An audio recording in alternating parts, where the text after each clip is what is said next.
Des températures en chute libre, des précipitations neigeuses abondantes et des phénomènes de verglas. L'hiver s'annonce très dur, voire meurtrier aux États-Unis. Le froid et les intempéries ont causé une vague de décès un peu partout dans le pays. C'est le cas notamment en Pennsylvanie, dans le Kentucky ou encore dans l'État de Tennessee. Des morts ont également été déplorés dans l'Illinois, le Kansas, le New Hampshire, le Wisconsin et Washington.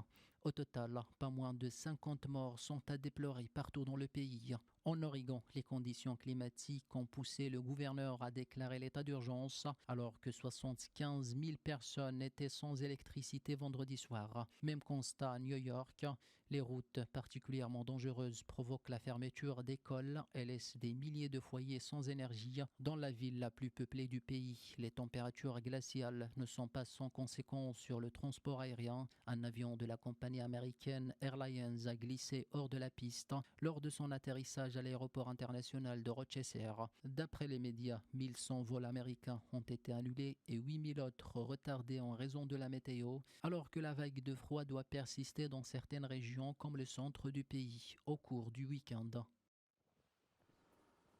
En France également, après l'épisode neigeux du milieu de semaine, les températures restent glaciales. La marque du changement climatique se fait sentir sur l'hiver français. Par rapport à la période 1981-2010, le nombre annuel moyen de jours de neige a diminué d'environ 2 jours.